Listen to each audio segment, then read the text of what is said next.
నమస్తే. ధాత్రి మహతి ఛానల్కు స్వాగతం. ఈ ఎపిసోడ్ అంశం చూడు ఒకవైపే చూడు, పంట దిష్టికి హీరోయిన్ బొమ్మ. మొదట భాగవతంలో ఒక పద్యం చూద్దాం. పోతన పద్యం ఇది. నేలంగూలిన దాని పెన్నురముపై నిర్భీతి క్రీడింప ఓ బాలా రమ్మని మూపుంచేర్చుకుని సంస్పర్శించి ఊరార్చుంచున్ గోలాంగూలము త్రిప్పి గోవు రజమున్ గోమూత్రమున్ చల్లి తద్బాలాంగంబుల గోమయంబలెదిరి ఆ 12 నామంబులన్. శ్రీకృష్ణుడు నెలల పిల్లవాడు. కృష్ణుడిని మింగేద్దామని రాక్షసి పూతన వచ్చింది. తన చనుబాలు ఇస్తే ఆ విషానికి పిల్లాడి ప్రాణాలు పోతాయని పూతన అనుకుంది. అనుకున్న పథకం ప్రకారం కృష్ణుడు ఆడుకుంటున్న చోటికి రానే వచ్చింది. చనుబాలు ఇచ్చింది. కృష్ణుడు పాలతో పాటు పూతన ప్రాణాలను కూడా తాగేసి దాని పొట్ట మీదే ఆడుకుంటున్నాడు. భాగవతంలో ఈ సందర్భంలో మన పోతన చెప్పిన అనన్య సామాన్యమైన పద్యం ఇది. నేలగూలిన పూతన మీద నిర్భయంగా హాయిగా ఆడుకుంటున్న కృష్ణుడిని చూసిన యశోద గోపికలు వెంటనే పిల్లాడిని ఎత్తి పట్టుకుని దెబ్బలేమీ తగల్లేదు కదా అని తడిమి చూశారు. ఆవు దగ్గరికి తీసుకెళ్ళి తోకను కృష్ణుడి చుట్టూ 3 సార్లు తిప్పి దిష్టి తీశారు. కృష్ణుడి ఒంటి మీద గోధూళి ఆవు పేడ చల్లి విష్ణువు 12 నామాలు చెప్పి రక్ష రక్ష అన్నారు.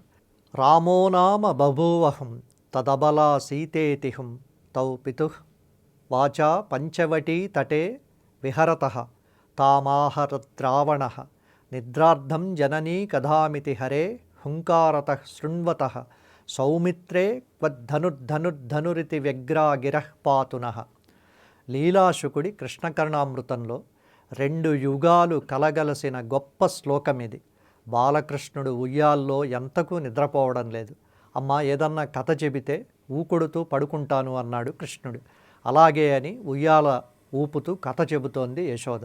అనగనగనగా అయోధ్య, దానికి రాజు దశరథుడు, దశరథుడి పెద్దబ్బాయి రాముడు, ఆ రాముడి భార్య సీతమ్మ, తండ్రి మాట కోసం ఆ రాముడు సీతమ్మ అడవికెళ్ళారు.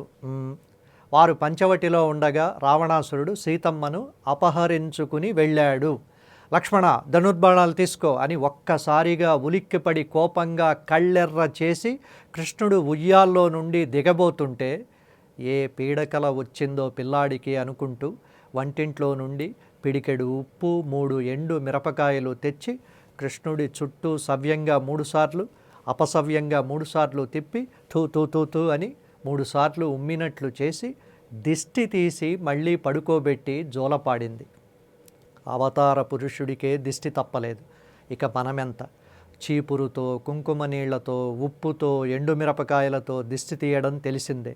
పసిపిల్లలకు దిష్టి తగలకూడదని బుగ్గన దిష్టి చుక్క పెట్టడం అనాదిగా ఉన్నదే. ఇళ్లకు వాహనాలకు దిష్టి తగలకుండా దిష్టి బొమ్మలు, నిమ్మకాయలు, మిరపకాయలు, గవ్వల తాళ్ళు తెలిసినవే. నరుడి దిష్టికి నాపరాయైనా పగులుతుందని సామెత ఉండనే ఉంది. శరీరంలో కళ్ళు అందరికీ నిర్మాణపరంగా ఒకటే అయినా కొందరి కళ్ళు ఎందుకు దిష్టి తగిలేలా ఉంటాయి అన్నది పెద్ద చర్చ. ఈర్ష్య అసూయలతో రగిలే కళ్ళు మంచివి కావు అని, అలాంటి వారి చూపు నుండి రక్షణకు మన పూర్వులు దిష్టి దోష పరిహారంగా ఏవేవో ఉపాయాలు కనుగొన్నారు. ఇంతకంటే లోతైన దిష్టి జ్ఞానం అనవసరం. వ్యవసాయంలో పంటలకు దిష్టి తగలకుండా కుండలు బౌళ్ళించి సున్నబొట్లు పెట్టి ఓ కర్రకు కాళ్ళు చేతులు కూడా పెట్టి దిష్టి బొమ్మను వేలాడదీయడం యుగాలుగా ఉన్నది. తెలంగాణ గద్వాల దగ్గర ఒక రైతు ఆయిల్ పామ్ తోటలో అంతర పంటగా మిరప సాగు చేస్తున్నాడు. పంట బాగా పండింది. అందరి కళ్ళు మిరప మీదే ఉన్నాయి.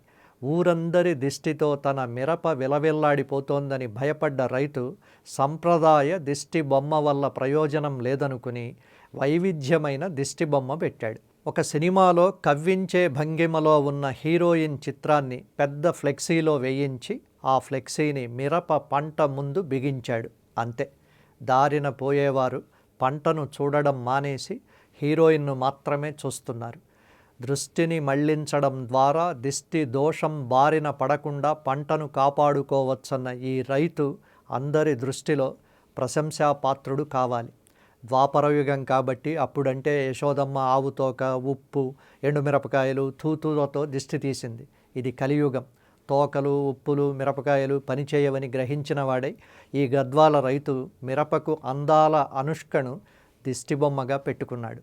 కాకపోతే ఇదే ఆదర్శమై అన్ని పొలాల గట్ల మీద ఇలాగే అర్ధనగ్న, పూర్ణనగ్న చిత్రాలే వెలిస్తే అప్పుడు దిష్టి దోషాన్ని ఎలా నిర్వచించాల్సి వస్తుందన్నదే ప్రశ్న.